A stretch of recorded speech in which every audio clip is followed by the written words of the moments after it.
Hey guys, and welcome back to the Global Life. I know it's been a long time since I posted. Since then, we've been traveling all over the place. There's lots of footage that I have to put together. So I apologize for that. Don't worry, it is coming. However, in the meantime, a lot of you guys have been asking for me to explain my career path in aviation, how I got to be on the global. Why am I still here, not the airlines? There's a lot of good questions that I guess I should answer. So I'm going to start with the easy question, where I train, all the beginning and stuff like that. So I did my training in Quebec back in early 2000s. I graduated in 2006.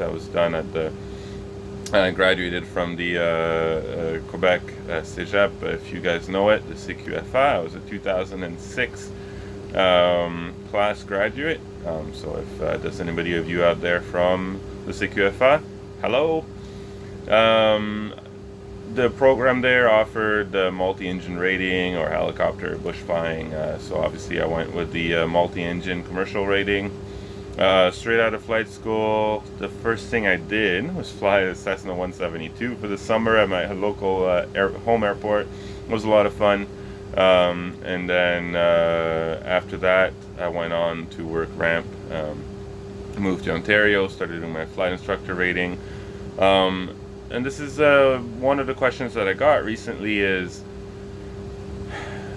do I go for the instructor rating or do I try to find a job like in like a commercial flying job right away? It could be cargo, it could be medevac, anything like that. Or do I do the flight instructor rating for the sure PAC time and hour building? Now, there's no good answer here, and I'll tell you why. I mean, this is my own personal experience. I was doing my flight instructor rating, and then I stopped when the position became available on the Chieftain as a first officer, just doing charters. So I decided, hey, instead of paying of my own money to go and do flight instructor, I will go and get paid to fly commercially. And that was my first job. It was corporate on a Piper Chieftain or a Navajo. And that was a lot of fun. And one thing led to another. I went from that Navajo to a different one, to another company with two Chieftains, high DB Air. And again, a very good learning experience. I went captain on the Chieftain with 700 hours or so. One day when my boss called me and said, "You're going to this place, call up the new FO. You're now the captain." So all of a sudden, there I was. It was April 1st, so that he called me, and I was a little concerned it was a very bad joke, but it was not. So that was it. I did a little bit longer there as a captain, got some more hours. The next summer, I went on to the PC-12 NG, flying for Orange. That was the medevac outfit in Ontario, Canada. Great time there. Lots of learning, great people. And it was a good growth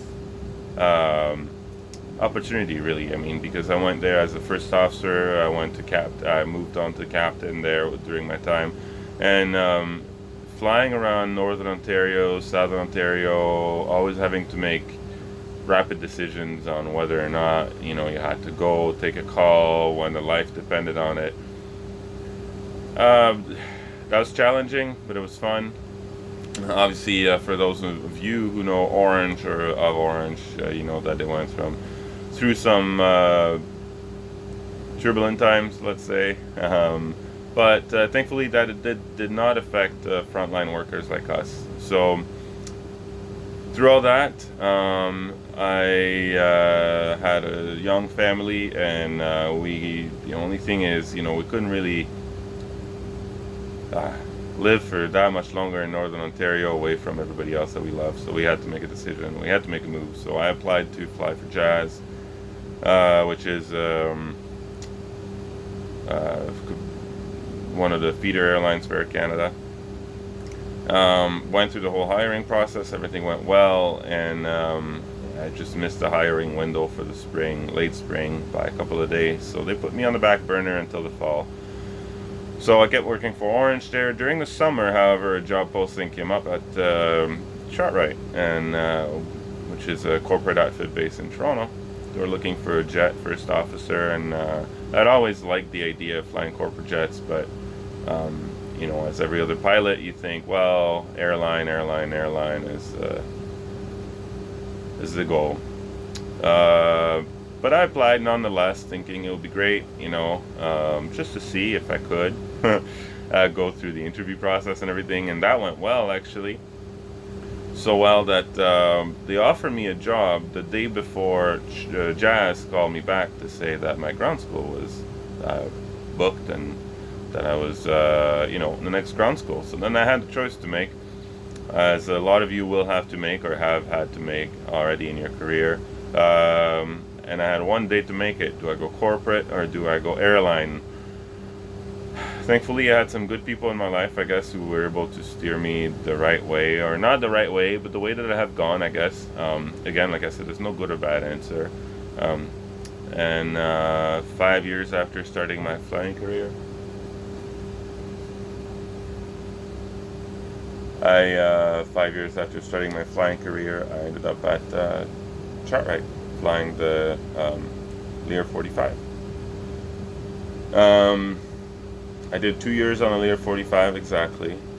Got offered a job as a captain there at Chartwright on the Citation 5. And after about a year and a half flying the Citation 5, I went on to the Global Express, first officer. And after 2 years of flying the Global Express, I went on to be a captain on the same plane. So it's been a great career progression for me. I can't complain. I'm now 34 years old. And I got close to 5,000 hours. Roughly 3,000 of those are on jets. And this is where I am now in my career. So where to next? I like to say I love this kind of work. I love Chartwright. And honestly, for me, corporate is the way of life that I know. It's not been easy. I mean, on the Lear 45, there's been a lot of challenges. It was a very, very busy airplane. So for family life, it was not good. Going on to the Citation 5, same type of deal. It's a very popular airplane to charter because it's so cheap. So that kept us very busy. And honestly, my family life was hard. It was challenging. I had some good times where, good stretches of time off, and then some other times where we were gone all the time, like 20 days out of the month, And when you look at it, I think in the end it ended up averaging to about as many days home as a typical airline, but without the schedule and knowing for sure when you're going to be home and all this. So that was the hard part. On the Global, the schedule is different. It's more of a feast or famine. You're gone a long time or you're home a long time. So you enjoy the times that you're home, and I guess you also enjoy the times that you're flying, because you get to go to some very interesting destinations and work with some great clients, some great flight crews. It's a very interesting world here. I love it. For me, going to the airlines is not really an option anymore, because I really truly love what I'm doing here. I love the team that I'm working with at Chartwright, and I don't think that I would want to be anywhere else. So that's that. But it's not to say that it is for everybody, or that it's the only good answer, right? So always keep your mind open. Because honestly, most of my friends that are at the airlines are enjoying it. I do know a lot of friends who have moved from corporate to airlines and now missing the corporate lifestyle, but they have families to think of too, and they made their choices, and I know that it's working out well for them. So again, like I said, no good or bad answers here. There's always a place for you to be. The only thing that I would tell you today, if you come up with a choice, if you have a choice to make, don't chase either the money or the schedule or the medal. You have to figure out what you need in your life. You have to figure out what you love to do, because if you go after the money, or if you go after the schedule, or if you go after the medal, and you don't like what you're doing, you're going to be the most miserable person. Even if you have all the time in the world at home, or if you have all the money in the world to spend, but no time to spend it. Or if you have a big shiny airplane to fly, and but you're not enjoying, what you're doing or where you're going or anything else about the rest of your life. So be very mindful of that. Find your place and make the best of it. I heard one day a quote by somebody that said, "The grass is greenest where you water it." So don't go chasing after the green grass on the other side of the fence. And make the best of where you are. Truly enjoy it. Seek every opportunity to grow, learn, become better at what you do, and you'll never have a bad day at work in your life, because people will see the difference. People will know that you love what you do and that you're good at what you do. And honestly, this should be the foundation of your career. So yeah, that's about it, guys. Not much else to say today. Enjoy the rest of your days, and I promise I'll be posting some more videos soon. Merry Christmas, guys.